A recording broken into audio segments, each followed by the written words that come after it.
ये बना दिया आप जरा। ये है तुलसी राम मौर्य जी जो बद्रीनाथ से पद यात्रा करके आए हैं। उनके स्वागत के अंदर ये हमारे मित्र हैं।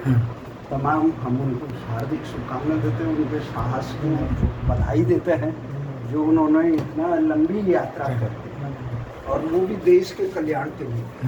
कोई अपने हित नहीं है, कोई स्वार्थ नहीं है, जन कल्याण होता है। और ये भारतीय संस्कृति के जो ध्वजवाहक हैं, वही उनके भी आ जाता ना तो भाजपा को भी आ जाता चल रहा है। तो ये बहुत अच्छी यात्रा रही आपकी। और ज़रा इस यात्रा के बारे में बताना कि कैसे आप क्या क्या समस्याओं का सामना करना पड़ा और कैसे रही अन्य सालों से इस साल बेहतर यात्रा। यात्रा ठीक ठाक रही। हाँ, थोड़ी बहुत परेशानी आई थी, प्राकृतिक जैसे बारिश का मौसम था। हाँ, और वहाँ धाम पर भीड़ काफ़ी थी, हाँ, तो काफ़ी देर से दर्शन हुए। हाँ। उसके बाद मैं चला तो फिर वहाँ रास्तों कुछ मौसम ख़राब हो गया, बारिश का मौसम कब था। आपने दर्शन किए? हाँ जी, दर्शन करते हाँ दर्शन कर लिए थे हम। कब किए? कौन से तारीख? 14 मई को। 14 मई से आप आज 29 हो गए। हाँ, 29 मई। पैदल वहाँ से यात्रा हाँ, कर रहे हैं, हाँ। 500 किलोमीटर के आसपास हाँ है। हाँ जी। तो पड़ाव कैसे रहा? अन्य साल से बेहतर रहा है या क्या देखा आपने इस साल? फिर मैं बद्रीनाथ धाम से चला तो मैं पांडुकेश्वर रुका, हाँ, और पांडुकेश्वर चला फिर मैं ज्योति द्वार रुका। हाँ, ज्योति द्वार से चल के फिर मैं पीपल कोटी आया। हाँ, पीपल कोटी से चल के फिर मैं सोनौली में रुका, सोनला में रुका। और सोनला से चल के फिर मैं ये आया, क्या नाम है, गोचर में।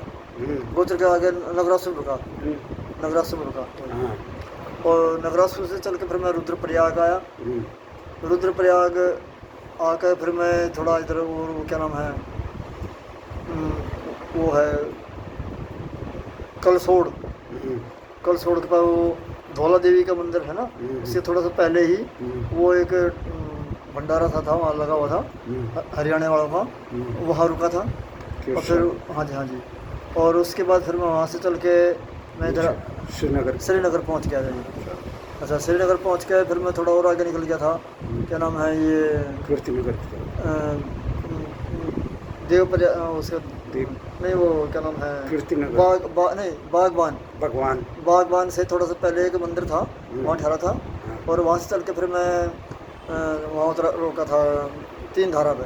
हाँ जी। वहाँ खाना खाया। वहाँ खाना खाया जी। फिर तीन धारा से चल के फिर मैं कोडियाला होते हुए फिर मैं यहाँ रास्ता बड़े निकट है। 3 धारा के बाद ब्यासी तक का। हाँ जी। तोता घाटी होती है। हाँ जी। फिर मैं वहाँ से शिवपुरी आया। शिवपुरी चल के फिर मैं सीधा हरिद्वार पहुँचा ऋषिकेश होते हुए। और हरिद्वार से चल के फिर मैं इधर आया रुड़की बाईपास से खटका गांव है। तुलसी राम मौर्य दिल्ली के निवासी हैं। दिल्ली परिवहन निगम में कार्य करते थे। भ्रष्टाचार के मामले से लड़ते हुए इन्होंने सर्वोच्च न्यायालय तक भी अपनी फरियाद सुनाई, पर देश की व्यवस्था में कमज़ोर आदमियों का, आम लोगों को कहीं सुनवाई नहीं होती है। और उसके बाद इन्होंने तमाम मेहनत करके अपनी जीविका चलाई, परिवार का पालन पोषण किया। और उसके बावजूद तमाम आम आदमी की ज़िंदगी जीने के बाद जिस प्रकार से ये देश में व्याप्त भ्रष्टाचार है, न्यायालयों में आम आदमी की फरियाद दम तोड़ती है, उस तमाम चीज़ों को लेकर, भ्रष्टाचार से लेकर, और यहाँ पे जो आरक्षण का जो जाल बना हुआ है देश की प्रतिभाओं को एक प्रकार से ग्रहण लगाने का, और देश की भाषाओं से लेकर ये तमाम चीन से लेकर पाकिस्तान का कौन सा प्रांत है वो, बलूचिस्तान, हाँ, वो प्रांत से लेकर सभी पर उनके एक समग्र दृष्टि है। एक प्रकार से भारतीय संस्कृति के ध्वजवाहक हैं। और यहाँ सक्सेना जी के ऑल इंडिया पार्टीलेस डेमोक्रेसी संगठन से भी जुड़े हुए हैं, और ये अध्यक्ष जी हैं हमारे।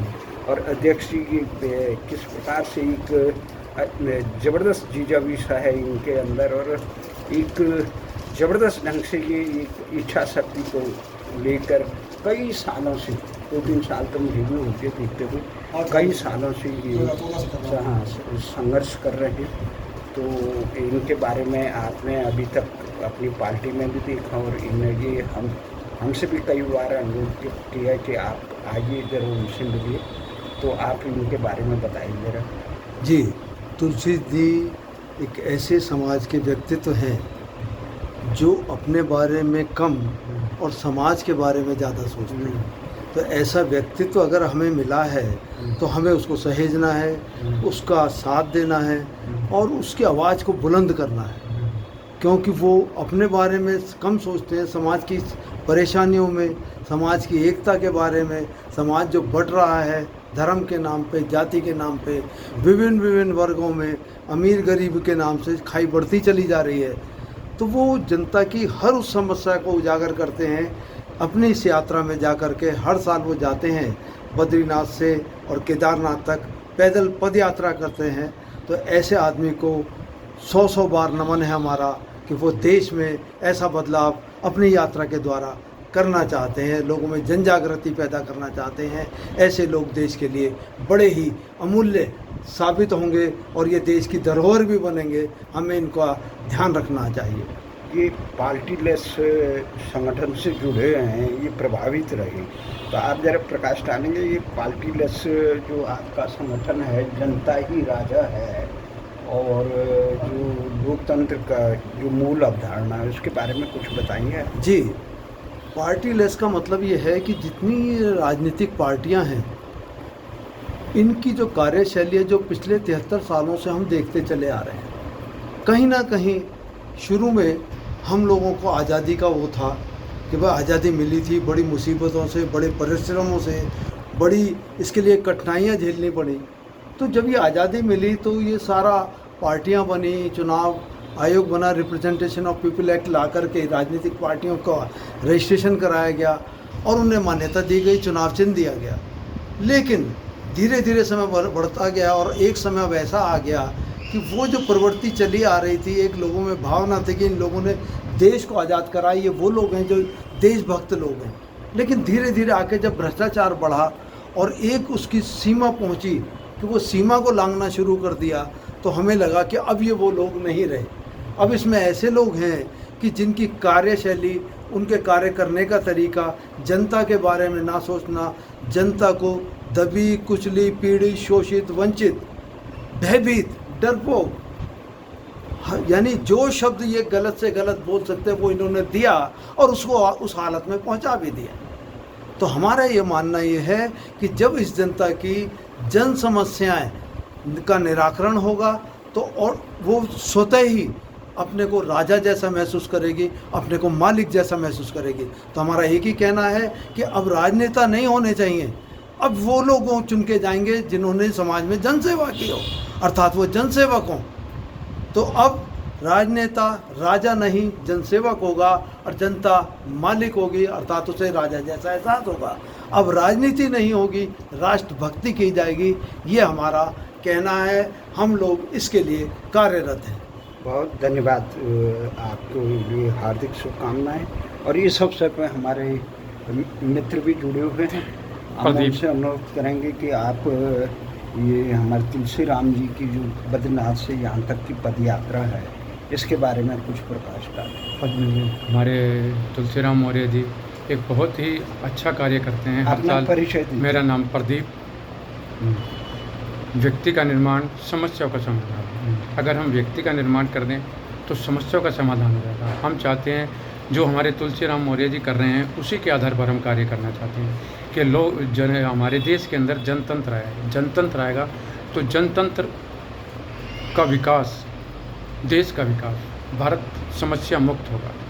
हम उसी कार्य पर आगे कार्य कर रहे हैं। बहुत धन्यवाद। और इसी के साथ में हम सब तुलसी राम मौर्य जी को नमन करते हैं कि उन्होंने जो इस बहुत महत्वपूर्ण कार्य किया और जनता में व्यापक जन जागरूकता के लिए एक सतत अभियान चलाया कई सालों से, और अपनी तमाम बदहाली और अपनी तमाम समस्याओं को दरकिनारे करते हुए जिस प्रकार आप राष्ट्र और पूरे विश्व के कल्याण के लिए समर्पित हैं, उसमें एक ही जो पंक्ति है जयशंकर प्रसाद की, औरों को हंसते देखो मनो हंसो और सुख पाओ, अपने सुख को विस्तृत कर लो, सबको सुखी बनाओ। बहुत बेहतरीन, बहुत इसी के साथ धन्यवाद। बहुत बेहतरीन।